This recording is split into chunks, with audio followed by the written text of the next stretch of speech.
Bonjour et bienvenue à ce webinaire qui concerne le centre de consentement dans OpenField. Je suis Claudia Dravigny, coordonnatrice marketing pour Dialogue Insight. Je suis ici aujourd'hui pour vous faire une petite introduction. Alors, comme vous le savez tous, la loi C-28 a été mise en vigueur le 1er juillet dernier, donc ça vient tout juste d'être mis en vigueur. Et c'est pour ça qu'on trouvait important de vous faire une petite présentation sur le centre de consentement de notre application OpenField, comment ça fonctionne, comment l'utiliser, pour vous faire un aperçu là, de comment bien configurer son centre de consentement pour être certain d'être conforme à la loi. Alors, c'est ça, en rapport à la loi C-28, c'est très important maintenant de pouvoir être capable de prouver le consentement des contacts qu'on a dans notre base de données, d'être capable de dire qu'on a un consentement soit explicite, que la personne a fait une action d'abonnement, ou un consentement implicite qui peut survenir soit par une relation d'affaires, soit par une demande qui aurait été faite de la part de ce contact-là. Alors, sans plus tarder, je vous présente Sébastien Pelletier, directeur du service client, qui va vous présenter le centre de consentement d'OpenField. Merci. Sébastien. Alors, bonjour, bienvenue au webinaire sur le centre de consentement. Comme Claudia a dit, je suis Sébastien Pelletier, directeur du service.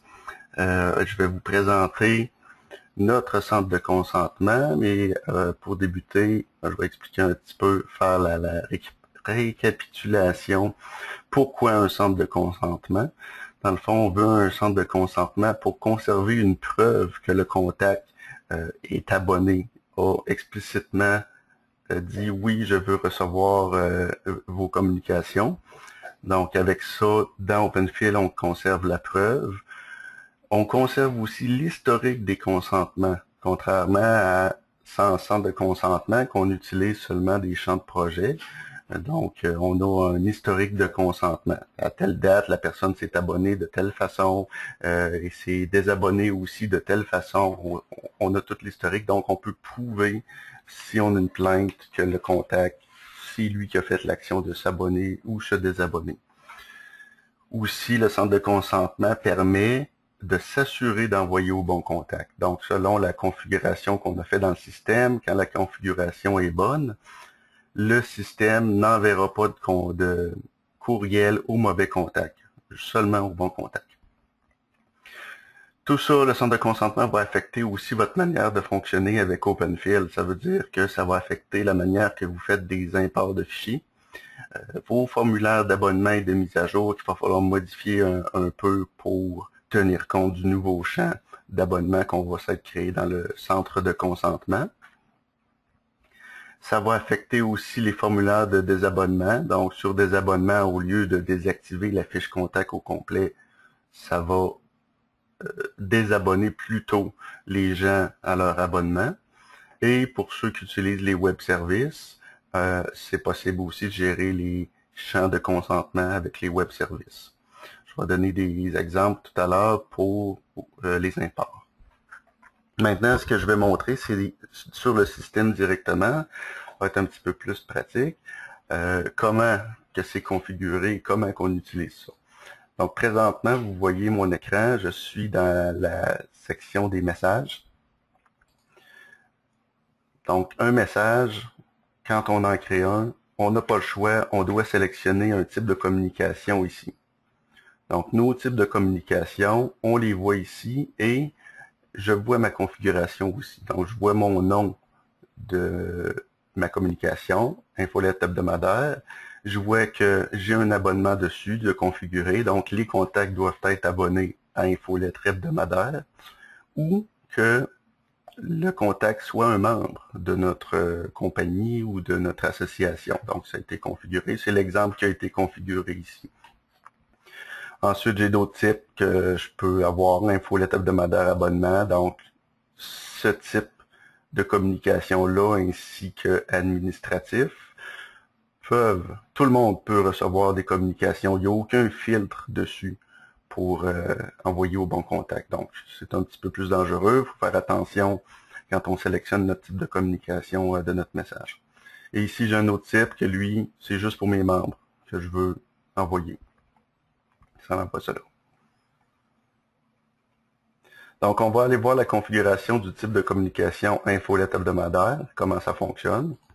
Donc, dans le menu configuration d'OpenField, on a le menu consentement qui est ici. Dans le fond, c'est le centre de consentement.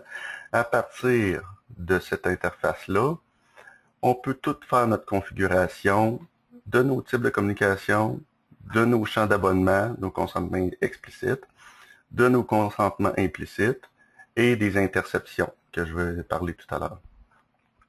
Tout est la même place. Ça a été changé il y a 2 semaines environ par le développement pour avoir une page résumée qu'on peut tout voir en un coup d'œil, qu'est-ce qui est configuré pour nos types de communication.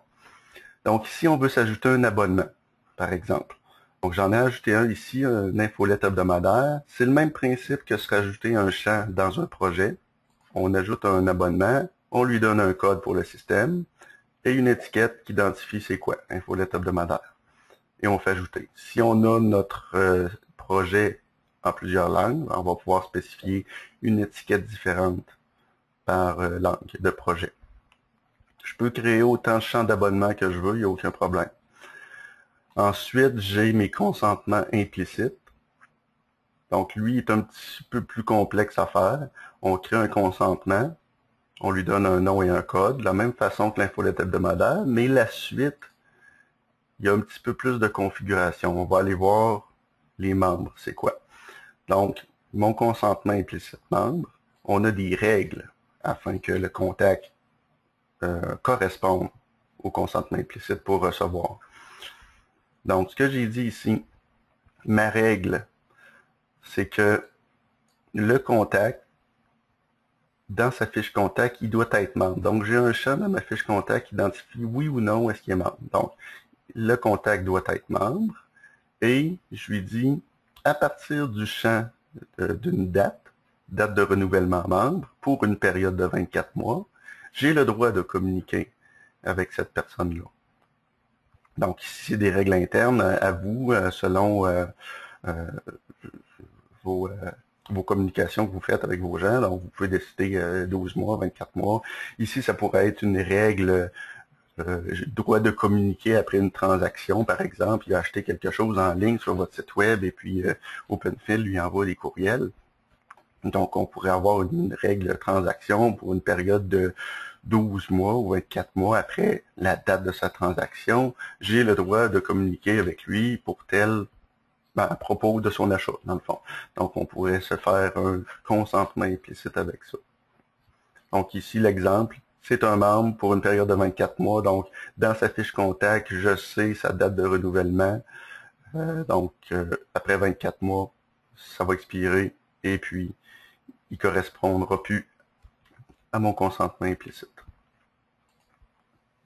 Je retourne ici au gestionnaire de consentement. Une fois que mes abonnements ou mes implicites sont faits, donc je peux faire un ou l'autre ou les deux, je dois les associer à mes types de communication. Donc, je peux faire ça ici. Infolette hebdomadaire, je double-clique ici. Et c'est ici que j'ai dit pour mon type de communication, qu'est-ce que je veux. Donc, je veux restreindre les envois de messages de ce type aux contacts possédant au moins des consentements suivants. Donc, pour ce type-là, je veux que le contact soit abonné à Infolettre ou qu'il soit membre et qu'il ne soit pas expiré dans son abonnement. Ensuite, j'ai protégé le consentement implicite. Donc, ça veut dire que si la cause de l'envoi, on envoie un message, et si la cause de l'envoi, c'est l'implicite, ça veut dire que, disons, lui, il n'est pas coché, j'ai juste mon implicite. Non, il est coché. Il faut que les deux soient cochés pour protéger l'implicite. Donc, si la cause de l'envoi est membre, ça veut dire que lui, on ne sait pas son état, on ne sait pas s'il est abonné. Donc, le système va venir voir le consentement implicite et s'il correspond, ça va faire partir le message. Donc, si la personne se désabonne, ça va retirer son consentement implicite pour tout le projet. Tandis que si on coche « Protéger le consentement implicite », ça va désactiver le contact seulement pour le type de communication en cours qui se désabonne. Donc, on va pouvoir réutiliser le consentement implicite membre sur un autre type de communication.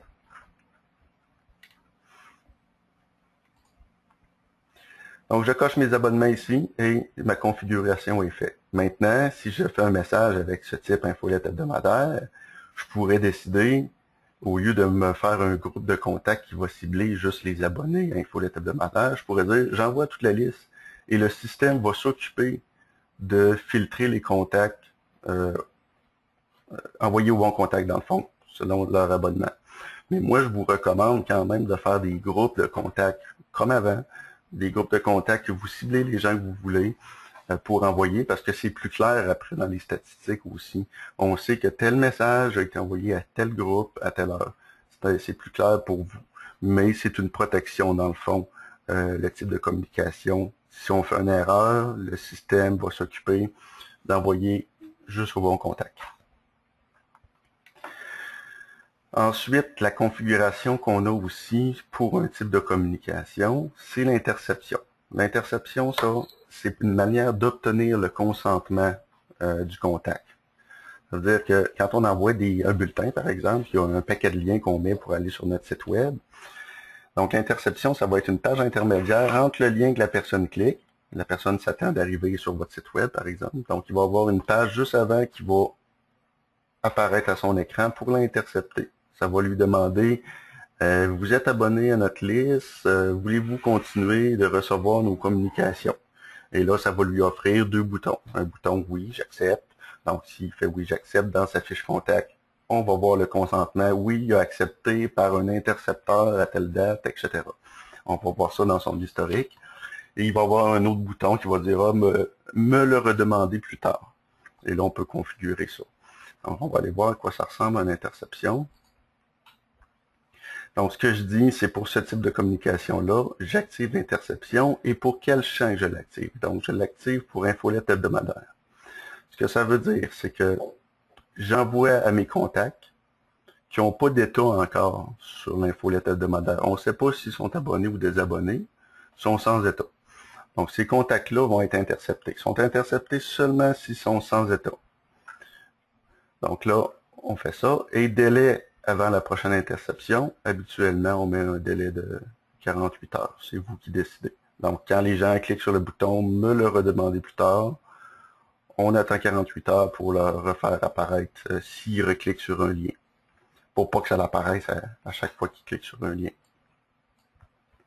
Donc ça permet d'envoyer à des contacts. Vous voyez ici, je l'ai configuré sur infolette hebdomadaire abonnement. Ça veut dire que je pourrais cibler mes contacts qui ne sont pas abonnés, qu'on ne sait pas son état. Donc je pourrais me faire un groupe aussi là-dessus qui dit, sors-moi les contacts qui sont sans état pour ce champ d'abonnement-là. Et je pourrais leur envoyer une infolettre.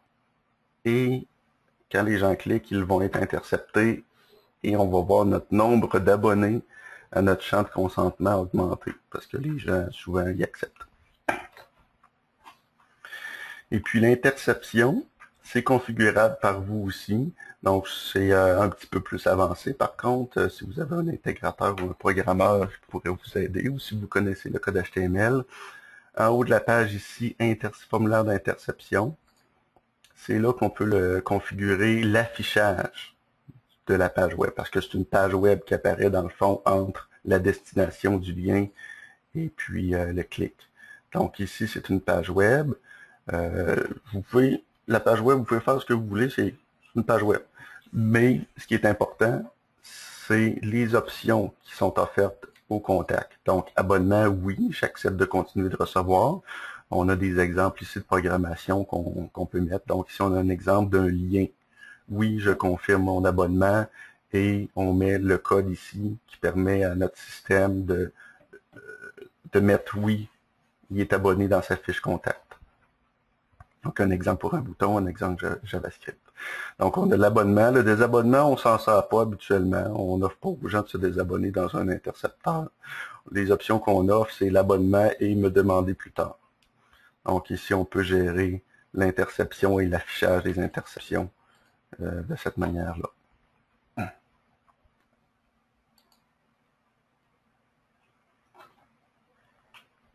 Donc, c'est la configuration ici du centre de consentement. On voit pour chaque champ d'abonnement combien de types de communication l'utilise.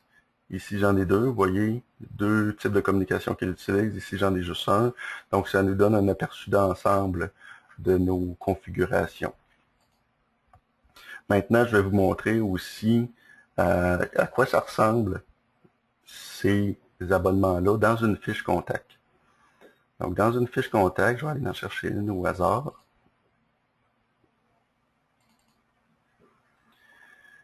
Quand on a le centre de consentement, il apparaît complètement sous la fiche contact, les abonnements explicites. Donc, l'infolette hebdomadaire, on voit que cette personne-là, c'est des abonnés à cette date-là, à cette heure-là. On peut décider manuellement de le réabonner ou le désabonner manuellement. Et on voit aussi les consentements implicites en vigueur. Aucun consentement pour lui, parce qu'il ne correspond pas à un membre. Le membre est à 0. Et la date, je ne sais pas si ça correspond. Ensuite, deuxième chose, on a ici la section consentement. C'est ici tout l'historique du contact. Donc, si le contact nous fait une plainte et je me suis jamais inscrit à cette infolette-là, etc., on peut venir voir dans son historique et dire ben oui, tu t'es abonné, j'ai la preuve ici, tu t'es abonné à l'infolette hebdomadaire par un formulaire de contact, un formulaire d'abonnement ou un import, ou etc. Donc ici, dans ce cas-là, ce contact-là, il est abonné la première fois à l'infolette hebdomadaire par un import de contact. Donc, c'est moi qui ai fait un import de fichier. Le fichier se nomme un tel et j'ai mis un commentaire dans mon import pour identifier mes contacts. Donc, j'ai dit c'est les abonnés à l'info. J'aurais pu mettre plus de détails aussi. Donc, ici, c'est la source. Ça peut être, vous voyez, un import, ça peut être l'interception, comme on en a parlé tantôt, interception, tel nom, etc. Un formulaire d'abonnement. Un web service, etc. Manuellement, ici, on voit aussi ça. Je l'ai abonné, désabonné aujourd'hui. Et la même chose, on verrait l'historique des consentements implicites qui apparaît ici. Vous voyez, là, je viens de changer de contact.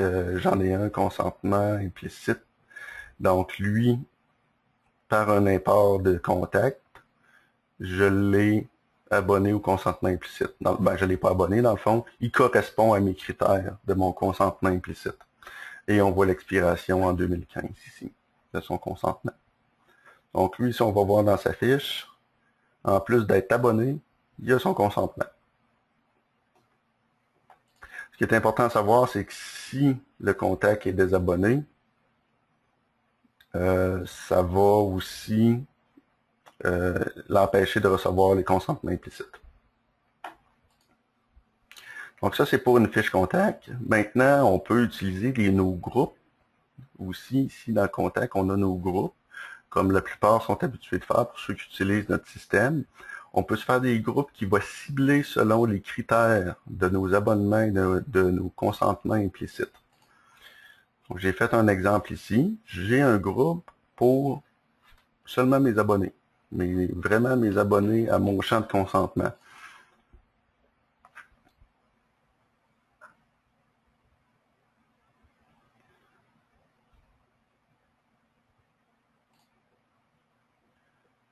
Donc, on va aller voir mon critère qui est ici. Donc, les champs de consentement vont apparaître dans la section État du groupe et on va voir ici nos abonnements. Donc, j'ai coché, je veux savoir qui est abonné pour mon infolette hebdomadaire. Je peux savoir aussi des abonnés sans état. C'est les sans état que je parlais ici pour l'intercepteur. Seulement ceux-là, ces contacts-là, vont pouvoir être interceptés parce qu'on ne sait pas leur état. Si c'est des abonnés ou abonnés, on le sait, c'est clair, on ne leur demande pas. Donc, moi, mon critère, c'est seulement les abonnés. C'est seulement ça que je veux. Donc, ça me donne 41 contacts abonnés. Et j'en ai un qui n'est pas abonné dans ma liste. Donc, ce que je vous disais tantôt, quand vous envoyez des messages, moi, je vous recommande de faire des groupes parce que on sélectionne un groupe à l'envoi et c'est clair pour tout le monde à qui on a envoyé ça. Tandis que si on laisse le système gérer, il n'y a pas de trace qui dit quel contact a été ciblé. C'est sûr que dans les statistiques, on a la liste des gens, puis là, il faudrait faire des vérifications manuelles, là.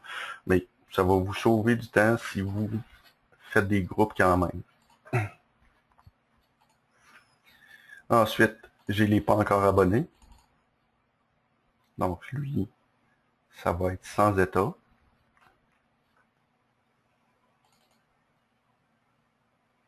Donc, les sans état, j'en ai 0 contact. Donc, ils ont tout un état désabonné-abonné. Donc, dans ce cas-là, je n'aurais pas besoin de faire de l'interception. Tous mes contacts sont abonnés. Et j'ai fait un groupe aussi sur mon consentement implicite, sur mes membres actifs.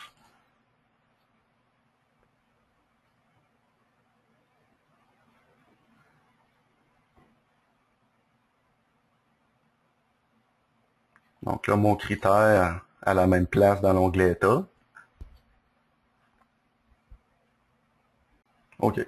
Donc ici, je lui ai donné, selon le consentement implicite, membre, et étant donné qu'on a une date, on pourrait savoir qui expire d'ici tant de jours. Puis on pourrait les cibler, leur envoyer un courriel qui dit, bon, votre abonnement termine bientôt, cliquez ici pour renouveler, et puis là, on pourrait avoir un processus qui va changer leur date de renouvellement directement dans leur fiche contact.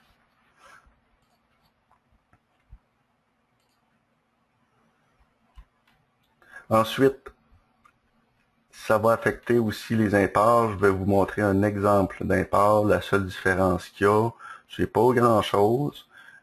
C'est juste une assignation de plus qu'on a à faire. Je me suis fait un fichier abonné infolettre. Je vais vous montrer.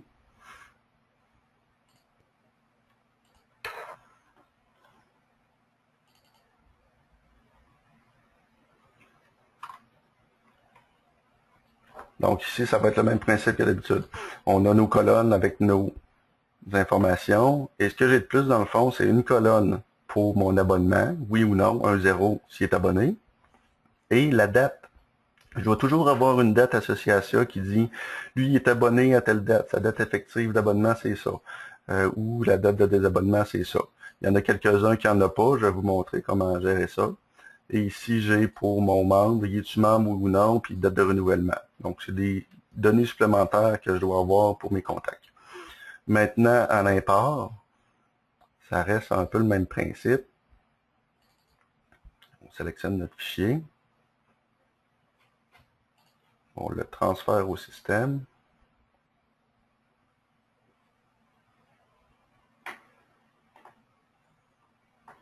Et je fais mon assignation.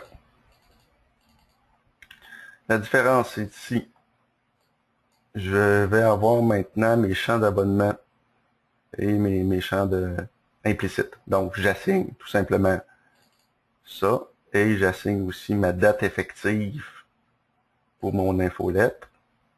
Et pour les gens qui n'ont pas de date, dans mon fichier, ben, je peux dire, eux autres sont abonnés, la date effective d'abonnement est au 1er juin, par exemple. Et puis là, je vais assigner aussi mes membres et ma date de renouvellement membre et ma langue. Donc, tout est assigné.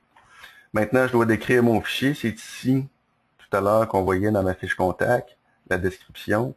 Donc, si on fait ça, il faut être clair dans ce qu'on marque parce que ça va rester dans l'historique des contacts qu'on abonne ou qu'on désabonne. Donc, ici, c'est mes abonnés.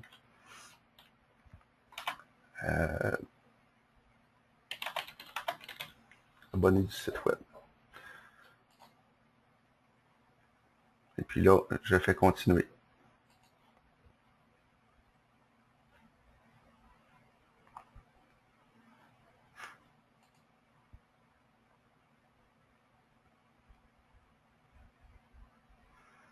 Et là, j'ai mon import, mon résultat, donc j'ai des erreurs, un prénom requis, des choses comme ça. Mais le principe est le même, on fait approuver, puis les contacts vont être abonnés. Donc la seule différence, c'est qu'il y a 2 champs de plus. Chaque champ d'abonnement, dans le fond, c'est 2 champs. On crée notre champ, qui est oui ou non, il est abonné, et on a toujours un champ date associé à ça.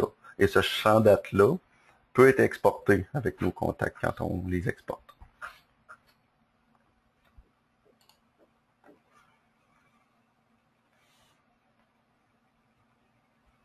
OK. Dernière chose avant de finir, aussi, dans nos contacts, on peut faire des recherches. Donc, la recherche, évidemment, on va pouvoir le faire sur nos champs de consentement. Donc, dans les options avancées, On peut y aller selon les consentements et puis on a toutes nos options qui sont ici pour faire une recherche. Donc, selon le consentement implicite, oui, non, etc.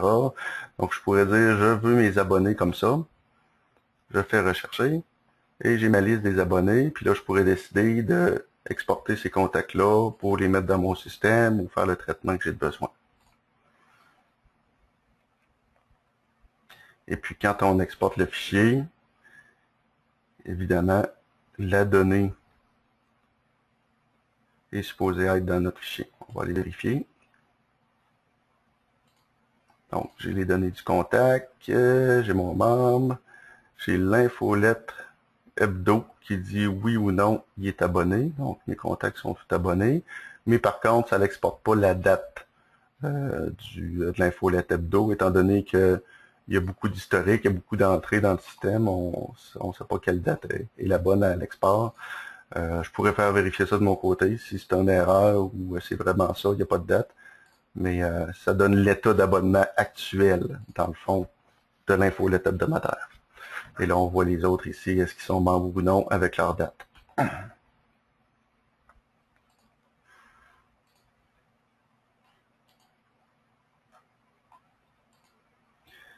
Donc, ça termine la présentation du centre de consentement. Je vous remercie beaucoup d'avoir assisté à la présentation. Si vous avez n'importe quelle question, vous pouvez nous contacter. Vous avez, certains d'entre vous ont des gestionnaires de projets de titrés à vous. Vous pouvez communiquer avec eux. Il y en a d'autres, c'est des directeurs de compte. Vous pouvez communiquer avec eux aussi. Au besoin, eux vont venir parler avec nous si vous avez des questions ou nous transférer directement. Donc, le gestionnaire de projet habituellement peut vous aider à mettre en place le centre de consentement et définir une stratégie aussi avec vous pour obtenir nos consentements. Donc, est-ce qu'on utilise une interception? Est-ce qu'on utilise un message qu'on envoie et qu'on demande des consentements au contact? Vous avez sûrement vu ça dans les dernières semaines. Un message que vous recevez dit oh, selon la loi C28, nous avons besoin d'obtenir votre consentement pour continuer de recevoir, cliquez ici, etc. Donc, on a différentes stratégies à mettre en place pour vous. Et en plus, si on met le centre de consentement, ben, il faut vérifier vos processus aussi, vos processus d'acquisition de contacts, comme les formulaires d'abonnement, les formulaires de mise à jour, etc., qu'il faut mettre à jour pour tenir compte maintenant du nouveau champ de consentement ou des nouveaux champs de consentement qu'on se serait créés. Donc, votre gestionnaire de projet va pouvoir vous aider avec ça. Donc, merci d'avoir assisté à la formation. Je vous souhaite une bonne journée. Merci. Alors, merci Sébastien pour ton temps. S'il y a des personnes qui auraient d'autres questions qui leur viendraient plus tard, il n'y a aucun problème. Vous pouvez toujours nous contacter à notre adresse formation@commercialdialogueinsight.com ou à toutes nos autres adresses info, communication ou bien tout simplement téléphoner ici au support ou directement à votre gestionnaire de projet ou directeur de compte. Nous sommes là pour vous répondre. Alors, le webinaire est enregistré. Nous allons vous le faire parvenir par courriel dans les plus brefs délais. Je vous remercie et au revoir, à la prochaine.